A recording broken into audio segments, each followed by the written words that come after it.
Most people believe energy returns when life finally slows down, yet he discovered the opposite was often true. The more he waited for the world to become peaceful, the more exhausted he felt inside it. It was a quiet kind of tiredness, the kind that sleep couldn't reach and distractions couldn't hide.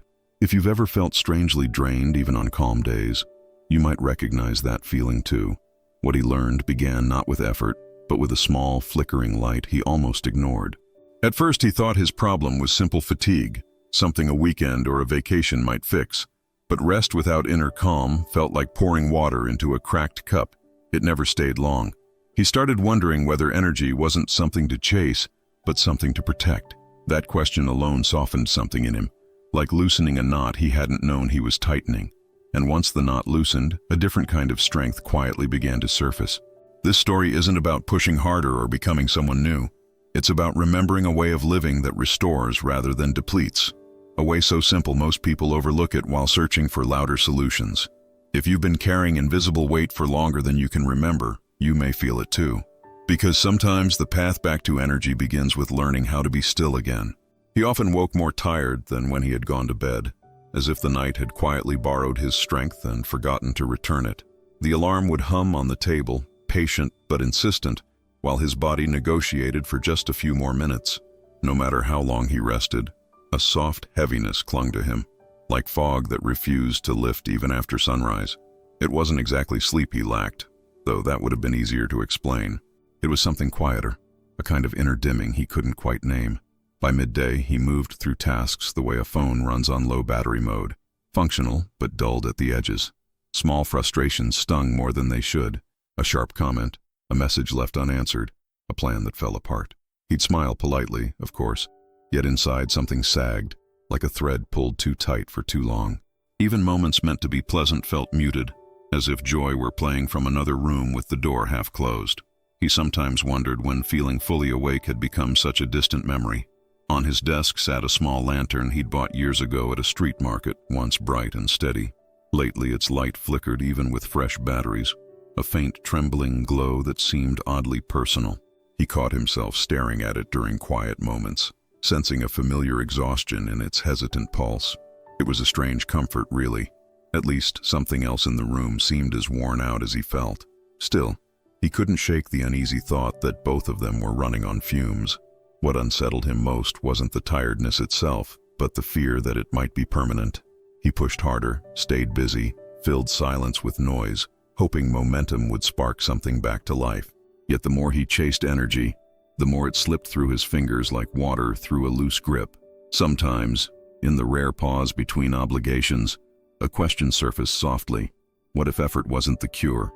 He never stayed with the thought long enough to hear its answer.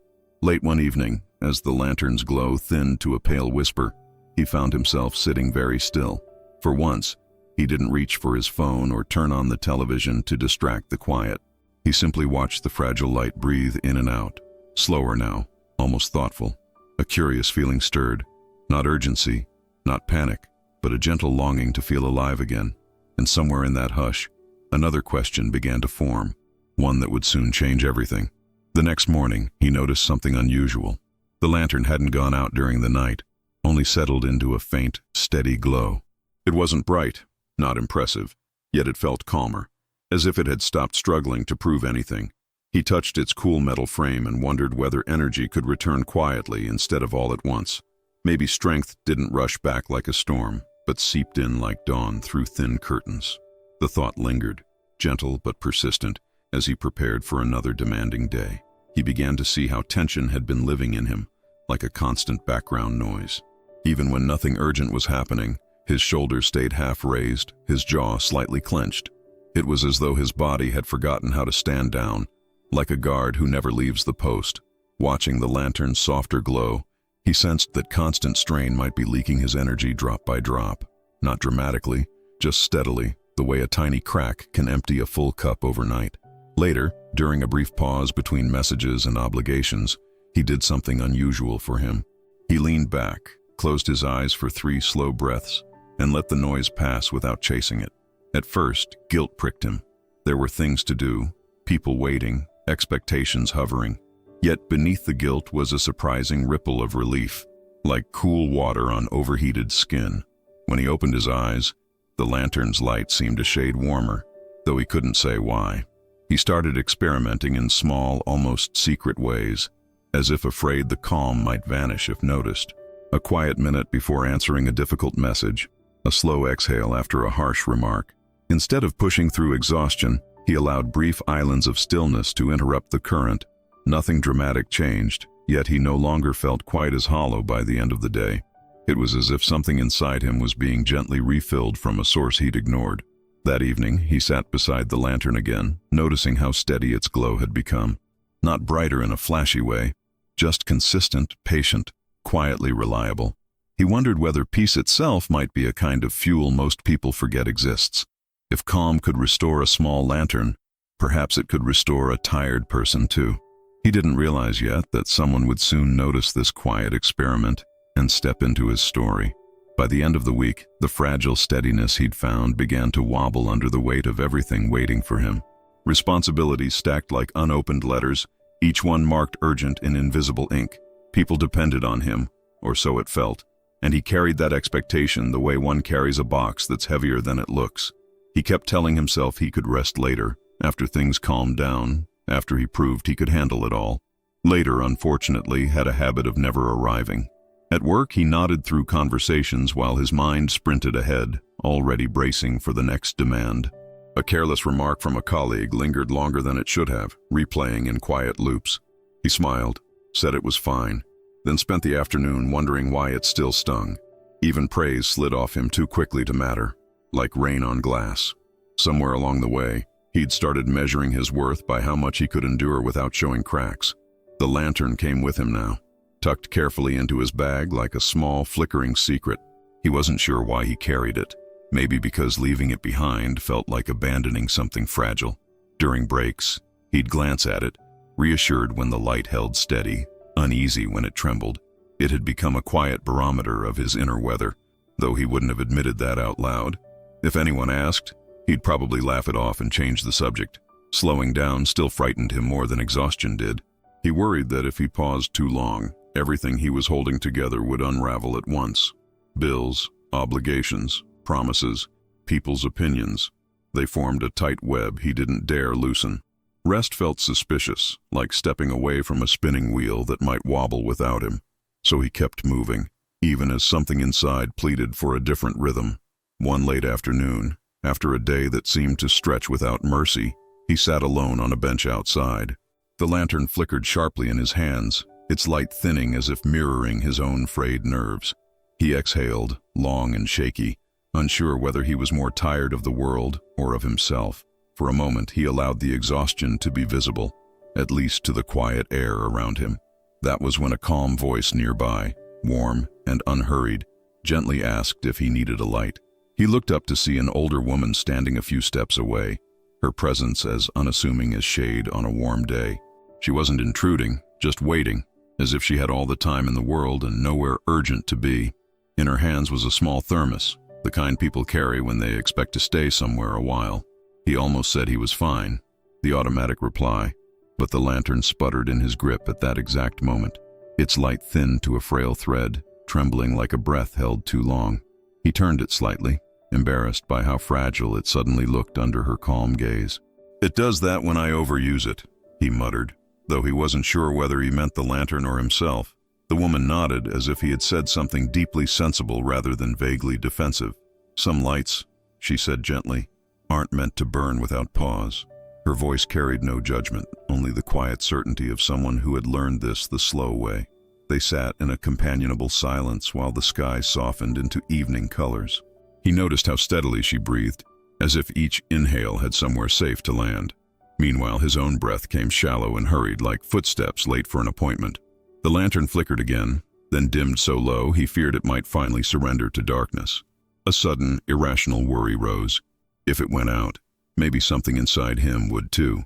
The woman poured a small cup of warm tea and placed it beside him without ceremony. "Heat fades when there's no time to gather more," she said, not looking directly at him. He wrapped his hands around the cup, surprised by how grounding the warmth felt against his palms. For a few seconds, he stopped thinking about everything he was supposed to fix or anticipate. The lantern's light steadied just a fraction, enough to be noticed if one was paying attention. He realized then how long he'd been running on nearly empty, pretending the warning signs were imaginary. The lantern wasn't malfunctioning. It was simply exhausted from being asked to shine non-stop. A quiet recognition settled in, both unsettling and oddly relieving, like finally admitting a long-avoided truth. If something as small as this light could fade from overuse, maybe his own weariness made sense too. He sensed the woman had more to say, though she seemed content to wait until he was ready to hear it. The woman finally turned to him with a smile that felt neither rehearsed nor curious, just quietly kind. Up close, her eyes held that rare steadiness people have when they've stopped arguing with life. She gestured toward the lantern, not as a problem to fix, but as something worth understanding. "May I?" she asked, her tone suggesting she would accept either answer without offense. He handed it over, surprised by how relieved he felt to let someone else hold it for a moment. She examined it gently, rotating it as one might study a delicate keepsake rather than a faulty device. "There's nothing wrong with it," she said after a pause, her voice soft with certainty. "It's simply been asked to give more light than it's been allowed to gather." The words landed in him with a quiet weight, like a truth he'd been circling for years. He almost laughed, though it came out closer to a tired sigh. Instead of rushing to offer solutions, she set the lantern between them and leaned back. Her calm didn't feel passive. It felt grounded, like a tree that had no intention of uprooting itself. He noticed how her presence slowed the air around them, as if time itself had softened its pace. For the first time that day, he didn't feel pressured to explain or justify his exhaustion. Silence in her company felt less like emptiness and more like rest. After a while, she shared a small ritual she used when her own energy ran thin. "2 quiet breaths," she said, demonstrating slowly, "as if you're giving your heart room to sit down." He followed awkwardly at first, self-conscious, then felt a subtle loosening in his chest. It was such a tiny act that part of him wanted to dismiss it, yet another part leaned toward it. The lantern responded with a steadier glow, as though acknowledging the pause. She nodded toward it with a knowing expression that carried a hint of playful warmth. "Balance feeds light," she said, almost to herself, as if repeating something learned long ago. "Pressure," she explained gently, "might produce brightness for a while, but always at a cost." He listened more carefully now, sensing that her calm wasn't accidental but practiced. And somewhere inside, a fragile hope flickered. Maybe energy could be renewed after all. Many of the stories you hear here aren't just stories. They reflect the invisible weight you may be carrying every day. If you're tired of holding pain, responsibility, and guilt that were never yours, I created an ebook called The Weight of Stones That Are Not Yours and More Too bonus for you. It's for those who want to let go, set boundaries, and live with more lightness. The link is in the description and in the pinned comment. The woman reached into her bag and took out a small cloth, worn soft from use. With unhurried movements, she wiped a thin layer of dust from the lantern's glass. "Light struggles when it can't breathe," she said, almost in a whisper meant for the air itself. He watched, oddly moved by the care she gave to something most people would have replaced. When she finished, the glow inside looked clearer, as if relieved to be seen again. She placed the lantern back in his hands, guiding his fingers to hold it more gently. "Calm is a kind of nourishment," she explained, her tone steady as a quiet stream. "Not exciting, not dramatic, just steady enough to keep things alive." He felt a warmth spread through his palms, subtle but unmistakable, like thawing after a long chill. For a moment he forgot the long list of worries waiting for him at home. Then she showed him something even simpler. She cupped one hand around the lantern, shielding it from the breeze that had begun to stir. "Protection matters too," she added, glancing at him with a softness that held no pity. He realized how often he left himself exposed to every harsh word, every disappointment. No wonder his light had learned to flicker defensively. They sat together in a quiet practice that felt almost like listening rather than doing. He tried placing a hand over his own chest, breathing slowly, imagining the same shelter there. At first his thoughts darted around like restless birds, but gradually they settled. The lantern's glow deepened, not brighter in a showy way, just calmer, more certain. It occurred to him that strength might grow best in gentle conditions. Before leaving, the woman smiled as if sharing a secret too simple to be taken seriously. "Little acts," she said, tapping the lantern lightly. "Done often, change everything. No grand gestures, no heroic effort, just consistent care, like watering a plant before it wilts." He nodded, sensing that this quiet wisdom would take time to fully understand. As she walked away, the steady light in his hands felt like the beginning of something new. In the days that followed, he began experimenting with pauses, the way one tests unfamiliar water with a cautious foot. A minute of stillness before opening his inbox, a slow breath after a tense conversation. At first it felt oddly indulgent, as though he were skipping a step everyone else had agreed was mandatory. Guilt hovered nearby, whispering that rest should be earned, not taken. Still, the lantern's steady glow encouraged him to continue, quiet but persuasive. He noticed small shifts that didn't announce themselves with fanfare. Criticism that once echoed all evening now faded after a few calm breaths. When loneliness crept in during quiet nights, he placed a hand over his chest instead of reaching for noise. It didn't erase the feeling, but it softened its edges, like dimming a harsh light. The lantern responded in kind, its brightness growing less fragile, more assured. There were setbacks, of course, days when urgency swept him back into old patterns. On those evenings, the lantern trembled again, reminding him how easily depletion returns.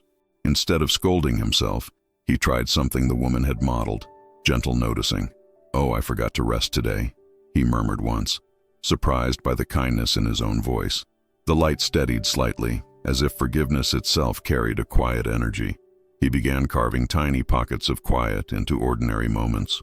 Waiting in line became a chance to breathe slowly instead of scrolling anxiously. A harsh memory would surface, and he'd imagine placing it outside the lantern's circle of light. These practices took less than a minute, yet they changed the texture of his days. Energy no longer arrived in bursts. It gathered like a calm tide. One evening, he realized he had made it through a difficult day without that familiar hollow exhaustion. Tired, yes, but not drained, like a traveler who still had water left in the canteen. He sat by the window, watching the lantern cast a warm, unwavering glow across the room. For the first time in a long while, he felt quietly present inside his own life, and he sensed that soon, this steadiness would be tested in ways he couldn't yet foresee.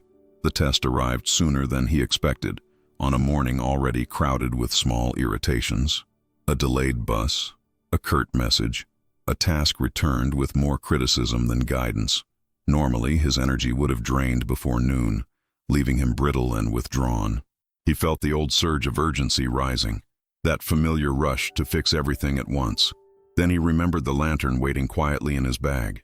He stepped aside for a brief moment, no longer than it takes to watch a cloud pass. One slow breath in, one slower breath out, as if lowering a volume knob inside his chest. The noise didn't vanish, but it lost its sharp edges, becoming something manageable. When he returned to the situation, his voice came out calmer than he felt. To his surprise, calm changed the conversation more than urgency ever had. Throughout the day, he repeated these tiny resets like a private ritual. Before answering a difficult call, he warmed his hands around the lantern's frame. After a rude remark, he imagined its steady light forming a quiet boundary around him. Instead of absorbing every emotion in the room, he let some of it pass by. The result wasn't perfection, just a noticeable reduction in strain. He realized he was accomplishing the same tasks with less inner turbulence. Focus returned not through force but through the absence of constant tension. Even mistakes felt less catastrophic, more like small detours than dead ends. Energy lingered where it once evaporated, available for things that truly mattered. The lantern glowed steadily that evening, as if approving of this new approach. Walking home, he sensed a subtle shift in how the world responded to him. People seemed less sharp, moments less rushed, disappointments less personal. Perhaps nothing outside had changed, only the way he carried himself within it. He held the lantern up briefly, watching its calm light settle into the dusk, and he wondered how many others were searching for energy in all the wrong places. That night he placed the lantern on the table and sat across from it as if meeting an old friend. The room was quiet except for the soft hum of distant traffic and his own steady breathing. He remembered the woman's voice suggesting that calm could be practiced, not just wished for. So he closed his eyes, feeling slightly foolish and unexpectedly hopeful at the same time. For once, he allowed himself to pause without waiting for permission. He took a slow breath in, imagining the lantern's light expanding gently with it, then a longer breath out, as if releasing a weight he hadn't realized he was carrying. After 3 breaths, his shoulders dropped a fraction, the tension loosening its grip. It wasn't dramatic, just a quiet shift, like a window opening in a stuffy room. When he opened his eyes, the light looked warmer, as though it had leaned closer. He tried something else, naming one small thing that had restored him that day. A kind smile from a stranger, the taste of warm tea, a moment of unexpected silence. He whispered it aloud, feeling the words settle gently instead of rushing past. The act took less than a minute, yet it anchored him in a way scrolling never had. The lantern's glow steadied, patient as if it had been waiting for this acknowledgement. On harder days, he discovered he could simply rest his hand near the lantern and breathe. No analysis, no fixing, just presence. The simplest practice and the hardest to remember. Sometimes he imagined placing worries inside the circle of light where they softened. Other times he pictured the light filling spaces in him that felt worn thin. Each tiny ritual felt like adding a drop back into an almost empty well. He began to suspect that energy wasn't something to hunt down, but something to protect. That perhaps everyone carried a small, invisible lantern, flickering according to how they lived. If so, a minute of calm might be enough to keep it from going dark. He sat there longer than intended, quietly absorbing the steady glow. And a deeper understanding started to form, one that would soon reshape how he saw everything. In the weeks that followed, he stopped asking when his energy would return and began asking how his peace was doing instead. It was a gentler question, one that didn't demand performance or immediate results. Whenever he felt that old emptiness creeping in, he checked the lantern first, almost instinctively. If the light was steady, he knew he was still connected to something sustaining. If it trembled, he treated it not as failure, but as a quiet reminder to care for himself. He came to see calm as a kind of hidden reservoir, always present, but easily neglected. The more faithfully he protected small moments of stillness, the less often he ran dry. Energy no longer arrived as frantic bursts followed by collapse. Instead, it flowed in a quiet, reliable way, like water from a well that had been patiently cleared. Even difficult days no longer felt like they would empty him completely. The lantern became less of a symbol of fragility and more of one of quiet endurance. Its light didn't shout for attention, yet it filled the room with a warmth that made everything softer. Visitors sometimes commented on it, saying it felt unusually calming to sit nearby. He would smile, unsure how to explain that its steadiness had been learned, not bought. Some lessons, he realized, glow more than they speak. One evening he carried the lantern outside and set it on the ground beside him. The night air was cool, the sky wide and unhurried, as if the world itself were taking a deep breath. He sat there without trying to capture the moment or turn it into something meaningful. The quiet vitality he had longed for was simply there, woven into the stillness. For the first time, he trusted it would remain as long as he kept tending the source. And as the lantern cast its calm circle of light into the darkness, he understood something simple and profound. Strength wasn't the ability to burn endlessly, but the wisdom to replenish before the flame thinned. Those who guard their peace, he sensed, carry an energy that doesn't easily fade. Not loud, not dramatic, just quietly present, like a light that knows how to last. He watched it glow, steady and alive, feeling no urgency at all to chase anything beyond it.